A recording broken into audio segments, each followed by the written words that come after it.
برو بیا تا قدر یکدیگر بدانیم که تا ناگه ز یکدیگر نمانیم. بیا تا مهربانی پیشه سازیم و مشت زرق و بر خود را نبازیم. چه آمد بر سر اقوام و خویشان که گردی جمعشان اینطور پریشان. چرا فامیل ها از هم جدایند؟ چرا دوستان رفیقان بی وفایند؟ چرا خواهر ز خواهر می گریزد؟ برادر با برادر می ستیزد؟ چرا دختر ز مادر ننگ دارد؟ پدر با بچه هایش جنگ دارد؟ چرا مهر و محبت کیمیا شد؟ همه دوستی رفاقت ها ریا شد. نبینم خنده ای بر روی لبها، نه روز آرامش داریم نه شبها.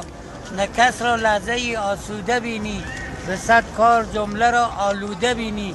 نه پولدار را ز پولش لذتی هست، نه نادار را به جای عزتی هست. نه آسایش نه آرامش نه راحت، همه مشتاق یک آن استراحت. نبینی یک نفر را که کسل نیست، پر از دلها به جای درد دل نیست. همه درگیر نوعی استرابند، چه نفرین گشته دایم در عذابند. به خود آیید عزیزان راه کج شد، از این روز زندگانی ها فلج شد. چه مردم را عوض شد زندگانی، شده این زندگانی زندمانی. همه چیز هست روز خوش نبینیم، مدام سر در گریبان می نشینیم. به ظاهر خانه هامون کاخ شاه است، درونش یک جهان اندوه آه است. در و دیوار کاشی و سنگ است، ولی هر خانه یک میدان جنگ است. تمام خیر و برکت ها بر افتاد، طبیعت با شما مردم در افتاد. چرا این گونه شد از من کنید گوش، شده مهر و محبت ها فراموش. دیگر از فضل و بخشش ها اثر نیست، ز انصاف و مروت ها خبر نیست. شده نایاب صفا و مهربانی، تعارف ها همه سرد و زبانی. عمو جان خاله جان دیگر نگوییم، برای مرگ هم در آرزوییم. یکی حج می رود سالی 2-3 بار، کنارش خواهرش نادار و ناچار.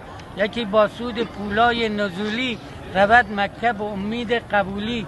یکی از کربلا و شام گوید، برای فخر بر اقوام گوید.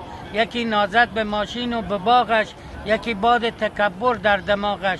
یکی انگار از بینی فیل است، ز بس خودخواه و مغرور و بخیل است. یکی وقتی به ماشینش سوار است، فقط مثل بتی از زهر و مار است. چنان در قبقبش باد و غرور است، که گویی از نجات سلم تور است. تمام کارها گشته ریایی،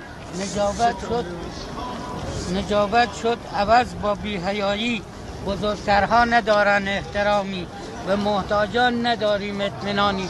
همه چسبیدن جیب و کار خود را، به فکرن تا ببندن بار خود را.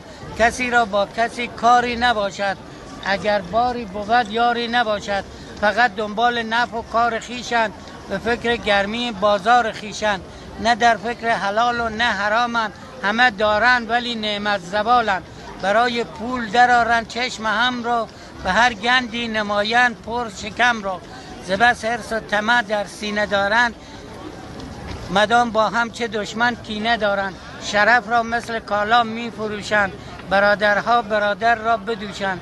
هنوز بابا نمرده سردماغ است، سر میراث دعوا داغ است. همه در عالم دیگر بگردند، عبوس و مخص و بی احساس سردند. چنین مردم دیگر خیری نبینند، اگر قارون شوند بازم همینند. خلاصه دوستان دانید چه کاریم، همگی بر خر شیطان سواریم. یا تا دست یک دیگر بگیریم، ضمانت نیست تا فردا نمیریم.